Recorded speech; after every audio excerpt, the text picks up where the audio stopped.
साधु पूजा। आज इस बुलेटिन में बात होगी, बिहार में नहीं हुआ चक्का जाम, किसान संगठन के भारत बंद का राज्य में नहीं दिखा असर, विपक्षी पार्टियों का रहा सिर्फ नैतिक समर्थन। इंटर में भाषा 2 के अनिवार्य विषयों की परीक्षा 13 फरवरी को नहीं बल्कि 9 को होगी, बोर्ड ने सुधार कर भेजा प्रवेश पत्र।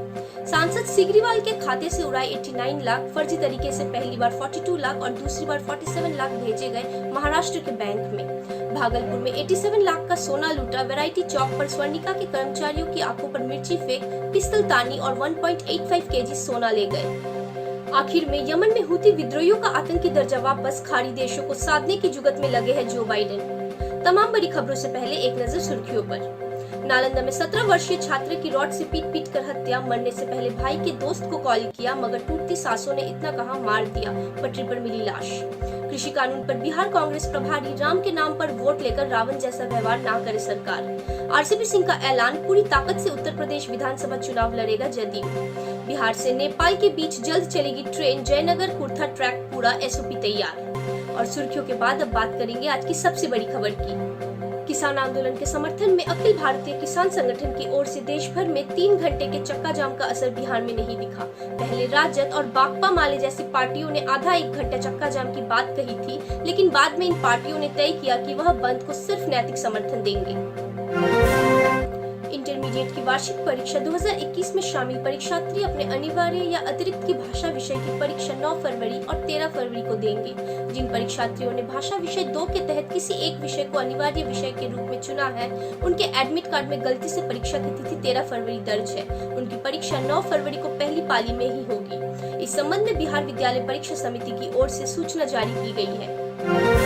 महाराजगंज से भाजपा सांसद जनार्दन सिंह सिग्रीवाल के डेवलपमेंट फंड में सेंधमारी की गई है। फर्जी तरीके से सरकारी फंड में रखे गए 89 लाख रुपए निकाल लिए गए हैं। इस वारदात को अंजाम देने के लिए शातिरों ने क्लोन चेक का सहारा लिया है। भाजपा सांसद के डेवलपमेंट फंड का अकाउंट छपरा के हथुआ बाजार के समीप बैंक ऑफ बड़ौदा के मेन ब्रांच में है। पिछले साल 4 नवंबर को आरटीजीएस के जरिए 2 ट्रांजैक्शन किए गए। पहली बार में 42 लाख और दूसरी बार में 47 लाख रुपए ट्रांसफर किए गए। इन रुपए को महाराष्ट्र के अहमदनगर जिले के बैंक ऑफ बड़ौदा के ही अकाउंट में भेजा गया। यह अकाउंट संदीप मांगीलाल कोठारी नाम के व्यक्ति का है, जिसे पुलिस ने गिरफ्तार कर लिया है।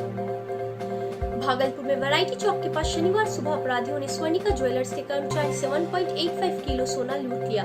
ज्वेलर का एक कर्मी अभिषेक कुमार कोलकाता से यह सोना लेकर भागलपुर जंक्शन उतरा था। वहां बाइक से आए दूसरे कर्मचारी बाबूलाल सिंह के साथ सोना लेकर वैरायटी चौक के पास पहुंचाई था कि पीएनबी के पास 2 बाइक से आए 4 नकाबपोश लुटेरों ने बाइक रोक दी। बाबूलाल की बाइक रुकते ही अपराधियों ने इन दोनों की ओर मिर्ची पाउडर फेंक झटके से बैग छीन लिया। लूटे गए सोने की कीमत 87 लाख बताई जा रही है। बोलते रहे न मारो, मार दिया, काट दिया, टूटती सांसों से लड़ते हुए 17 साल की दीपा अपने भैया के दोस्त के मोबाइल पर इतना ही बता सकी। कॉल रिकॉर्डिंग सुन परिवार वाले शुक्रवार शाम से रात तक दीपा को कोचिंग के रास्ते में खोजते रहे, लेकिन नहीं ढूंढ सके। शनिवार सुबह पुलिस को बसवन बीघा रेलवे लाइन के पास एक लड़की की लाश बरामद हुई, जिसकी पहचान बाद में दीपा के रूप में हुई। बिहार कांग्रेस के प्रभारी भक्त चरण दास ने किसानों के मुद्दे पर केंद्र सरकार पर जोरदार हमला बोला है। पटना में उन्होंने कहा कि भारत सरकार राम के नाम पर वोट लेकर रावण जैसा व्यवहार ना करे। दास ने कहा कि बिहार किसानों की लड़ाई का केंद्र बिंदु बनेगा, कांग्रेस किसानों के बीच से नेता निकालेगी। जदयू अगले साल उत्तर प्रदेश विधानसभा का चुनाव पूरी ताकत से लड़ेगा। इसके लिए पार्टी ने व्यापक तैयारियां शुरू कर दी है। उत्तर प्रदेश राज्य इकाई के पार्टी पदाधिकारियों के साथ शनिवार को दिल्ली में संपन्न बैठक के दौरान पार्टी के राष्ट्रीय अध्यक्ष एवं सांसद आरसीपी सिंह ने कहा कि पार्टी ने दूसरे राज्यों में अपना विस्तार को अमली जामा पहनाना शुरू किया है और इसी के तहत पार्टी उत्तर प्रदेश विधानसभा चुनाव में अपनी पूरी ताकत झोंकेगी। पथ निर्माण विभाग की सड़कों पर किसी ने बैनर या होर्डिंग लगाए तो उनकी खैर नहीं। होर्डिंग बैनर लगाने वालों के खिलाफ न केवल अनुशासनात्मक कार्रवाई की जाएगी, बल्कि उन पर एफआईआर भी कराई जाएगी। इतना ही नहीं, अगर आरोपी ने सड़क खोदी है तो उसके ठीक कराने में जितने रुपए खर्च होंगे वो आरोपियों से ही वसूला जाएगा। सड़क मार्ग से सफर करने वाले सहरसा के यात्रियों के लिए अच्छी खबर है। एक बार फिर से बिहार के राजधानी पटना का सफर सरकारी बस से तय कर पाएंगे। प्राइवेट के मुकाबले सरकारी बस का सफर सस्ता होगा। इसी माह से सहरसा पटना और पटना सहरसा के बीच सरकारी बसों का परिचालन शुरू करने की तैयारी है। बिहार से नेपाल के बीच जल्द ट्रेन सेवा शुरू हो जाएगी। मधुबनी के जयनगर से नेपाल के कुर्था के बीच रेलवे ट्रैक के आमान परिवर्तन का कार्य पहले ही पूरा हो चुका है। अब इस पर ट्रेन चलाने के लिए एसओपी तैयार हो गई है। बिहार से नेपाल के बीच ट्रेन चलाने के लिए नेपाल सरकार ने कोंकण रेलवे से 2 डेमो ट्रेन की खरीदारी की है। मिलते हैं छोटे से ब्रेक के बाद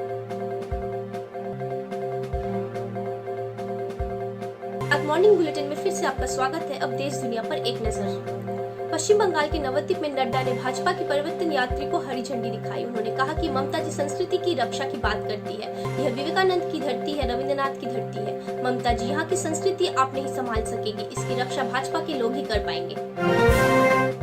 भारत और इंग्लैंड के बीच चेन्नई में पहला टेस्ट खेला जा रहा है। दूसरे दिन का खेल खत्म होने तक इंग्लैंड ने 8 विकेट गंवाकर 555 रन बना लिए। डॉमवेस 28 रन और जैक लीस 6 रन बनाकर नॉट आउट रहे। यह मैच भी रूट के नाम रहा। वे भारतीय जमीन पर पिछले 10 साल में दोहरा शतक जमाने वाले पहले विदेशी बल्लेबाज रहे। कोरोना काल में रेगुलर ट्रेनों का परिचालन बंद है, लेकिन रेलवे ने इसका फायदा उठाते हुए कई कीर्तिमान बनाए हैं। इसी कड़ी में रेलवे ने एक नया रिकॉर्ड बनाते हुए 295 बोगी और 5 इंजन वाली 3.5 किलोमीटर लंबी वासुकी ट्रेन को सफलतापूर्वक चलाने में सफलता हासिल की है। यह अब तक की सबसे लंबी ट्रेन है। इसे छत्तीसगढ़ के भिलाई से कोरबा तक चलाया गया। टाटा ग्रुप के पूर्व चेयरमैन रतन टाटा को भारत रत्न देने की मांग उठ रही है। इसके लिए सोशल मीडिया पर कैंपेन चलाया जा रहा है। हालांकि अब खुद रतन टाटा ने सोशल मीडिया पर एक बयान जारी करके यह कैंपेन रोकने का निवेदन किया है। रतन टाटा ने अपने सोशल मीडिया अकाउंट पर लिखा है कि सोशल मीडिया पर एक तबके के लोगों की ओर से मुझे एक अवार्ड देने की मांग उठ रही है। मैं आपकी भावनाओं की सराहना करता हूँ, लेकिन विनम्र अपील करता हूँ कि ऐसे अभियान बंद कर दिए जाए। मैं भारतीय होने और भारत के विकास और सफलता में योगदान देने के लिए खुद को भाग्यशाली मानता हूँ। अमेरिका की जो बाइडेन सरकार यमन के हुती आंदोलन से आतंकवादी का दर्जा वापस लेने पर जा रही है। देश में आए संकट को देखते हुए यह फैसला किया गया है। सरकार का यह कदम ऐसे वक्त में सामने आया है कि जब एक दिन पहले ही बाइडेन ने सऊदी अरब के नेतृत्व वाले सैन्य अभियान के यमन में अमेरिका का समर्थन देना बंद कर दिया है। बिहार टिक्स के मॉर्निंग बुलेटिन में सिर्फ इतना ही। देखते रहिए बिहार टिक्स। नमस्कार।